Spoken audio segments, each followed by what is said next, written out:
Hey guys, today we'll be taking a quick look at the Dell XPS 15 versus the new Razer Blade 15. This isn't really a comparison of specifications or really performance. This is really just a kind of comparing the outside and some of the physical aspects of it. Let's start going from left to right with the XPS 15. First of all, we got a skin on this. It's a D-brand skin. It's a leather kind of black material. So the real color of the Dell XPS 15 is actually this silver that you can barely see on the outside, and it's kind of a smooth finish. The first thing you'll notice is that they're almost identical in size. So very close. You can kind of almost lay them on top of each other and fairly close. There's no huge noticeable difference where you would pick one over the other based simply on size.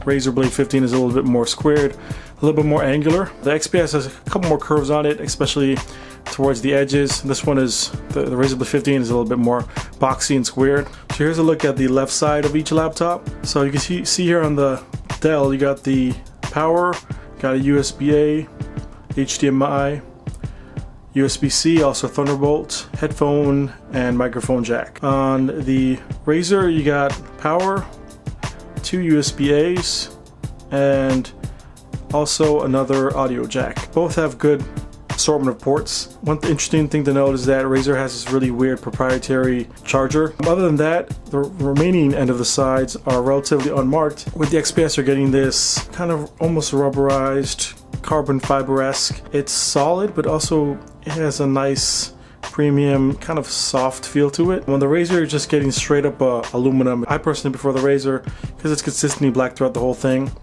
With the Dell, you got the silver on the lids and then the black in the middle. So here we have the right side of both of the laptops. Starting with the Dell, you got the SD card reader. Very convenient if you do a lot of content creation. You can just stick the card right in there. It doesn't go all the way in, but it's still good to have. You got a USB-A, and you got an indicator for the battery. And then you have a Kensington lock on the side here. With the Razer, you have USB-C here, Thunderbolt, USB-A, HDMI, mini display port, as well as Kensington lock here. So interesting that they chose to put the HDMI on this side. Dell chose the left side of the laptop. The front of both of the laptops, the front edge that is. Again, you got the same silver, black silver going on in the Dell XPS. On the Razer, you just got a black finish, black aluminum finish with a little bit of a slot going on here for when you can just open up the lid pretty easily, and as well as a green LED indicator here for when it's when it's powered, when you have it to sleep, so forth. Next up, we're going to take a look at the back. Got the Dell XPS here. Again, going with this, doesn't really stain or get fingerprints on it easy. It's pretty durable. With the Razer, you just got the plain black aluminum. Does smudge and stain a little easier than this material here, but again, not a problem. I mean, it's the back of the laptop. Hinge Design, they both use a similar kind of hinge design. That being said, there's a little bit of space on the Razer, more than you have with the Dell, and that's kind of for the ventilation. So you can see it a little better here. Let's take a quick look at the back of each laptop. So the good thing about both of these laptops is that they are both upgradable. The solid state drive, for example, the RAM, and as well as the battery on the XPS. You can see that the Razer is a little bit more simpler of a design on the back. On the Dell, you got the 2 feet, the grill, but then you also got this little plate here. It is used to reveal the serial information. You just raise it up there and it has information there. When comparing the two, is that the bottom of this laptop has more curves, so it kind of curves up here on the sides as well as the corners. Again, on the edges, they do curve a little bit more. And with the Razer, there aren't really that many curves. The finish is a little bit curved, so you can kind of see that a little better than light. Ventilation is pretty simple on both. You got a grill here going across here for the Dell, with a fan here and here. With the Razer, you got a fan here and here. Got some small print here, the 2 rubber feet, and some grills on the back going across the back. This grill here, I kind of like this design. For me, it just kind of feels a little bit more industrial. Although I do worry that because they're connected with these smaller plastic pieces, that that's another area where things can go wrong. The XPS grill going across, you don't really have any issues, any spots where it feels like it may break. You have multiple screws for when you need to open them, as well as these speakers up front, which fire downward obviously because this is the back of the laptop. With the Razer you have screws on the back. These are painted black so you can't really see them. I thought that was a pretty good move on Razer's part. So let's finally get to the inside of the laptop. Kind of need both hands to open it. This one you can actually open it with one hand, which is pretty cool. Chances are you're not going to be in a position where you won't have both hands to open your laptop. So as you can see, both laptops are going for the black and white look, as far as black for the bodies and then white text on the keys, and both of these keyboards are backlit. The trackpads for both, pretty smooth glass trackpads, work really well. Obviously the Razer is noticeably larger. The Dell's pretty fair size, I would say. It's large enough. Even though they're both glass, the Razer's feels just noticeably smoother. With the Dell, you have this kind of carbon fiber-esque, and it's a pretty nice premium feeling. It's comfortable on the wrists, it's comfortable when you're using the laptop just on a regular basis, but it does get stains and fingerprints fairly easy. You will see a lot of fingerprints on this type of material. With the Razer, different material, different texture, smooth matte finish. Because it is black, it does get smears and fingerprints very easily. Not as easy to wipe off as you might think. Then we got the power button here on the Dell. And for the Razer, we have the power button. Both power buttons are simply buttons. They're not sensors, which is unfortunate. On the Dell, you have the logo here. It kind of stands out against the black. On the Razer, no visible branding here. The only branding is on the top of the laptop with that logo. Looking at both of the keyboards, the layouts are kind of similar. So what I mean by that is they include all the necessary keys.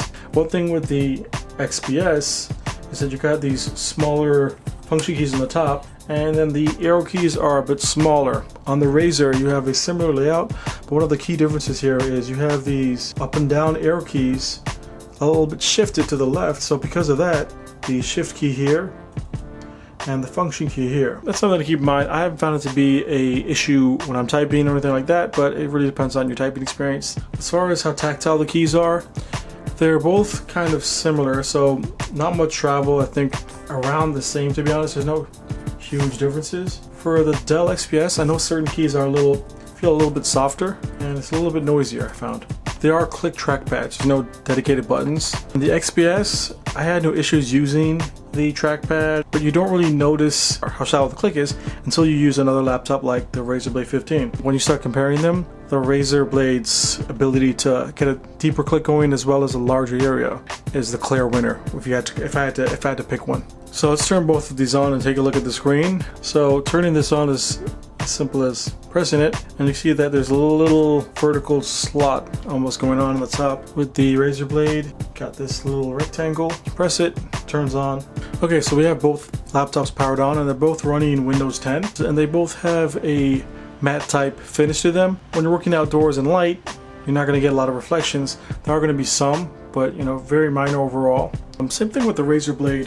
You're going to get some reflections, but honestly, not that bad. You can see that the brightness on both of these are pretty good. I would say the XPS panel is a little bit brighter, but even when I'm outdoor, I found that they're both bright enough. Right now, this is with the keyboard off for the XPS. We can turn it on using one of the function keys. Brightest level right here, which isn't super bright, especially compared to the Razer. The mid level, so that's kind of in the middle, and then you got it turned off. So you're getting white backlit keys.